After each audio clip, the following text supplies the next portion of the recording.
Bon, mais donc je suis vigneron depuis 1977. Ouais, bon, ça c'est embêtant, mais ça ne s'arrajeunit pas, mais bon.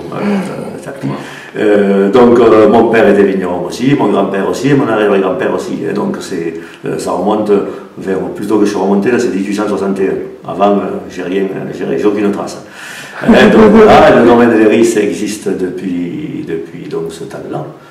Bon, évidemment, il a varié après en surface et en façon de travailler, mais on est resté quand même fidèle aux traditions. Et donc, on garde, disons, à peu près les mêmes méthodes culturelles qui se faisaient à l'époque. C'est-à-dire qu'on reste sur des travaux le plus manuels possible, y compris la vendange, puisqu'on vendange toute l'année. D'accord. Et qu'est-ce qui vous plaît le plus dans votre métier? Ce qui me plaît le plus dans le métier, c'est que c'est très varié. Il n'y a rien qui se ressemble, même d'une année sur l'autre, et surtout en vinification.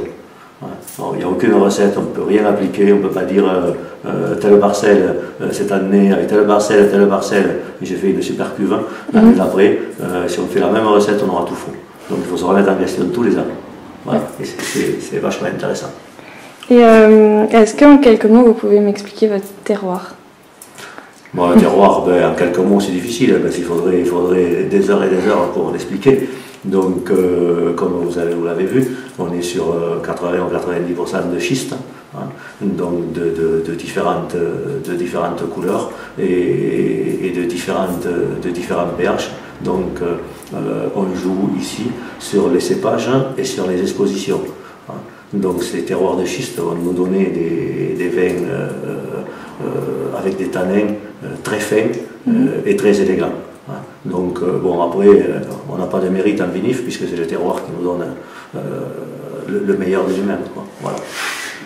Et est-ce que vous avez une cuvée favorite ou quelque chose que vous voulez mettre en avant ou pas? Enfin, je sais pas, qu'est-ce qui vous plaît La cuvée favorite, comme on l'a vu en dégustation, c'est ce que j'appelle des cuvées nature, des cuvées très terroirs, qui ressemblent au pays où on est, aux Corbières, qui sont sauvages, qui sont, je dirais même rustiques, et donc avec des cépages traditionnels, donc qui sont le Carignan et les Grenaches noirs.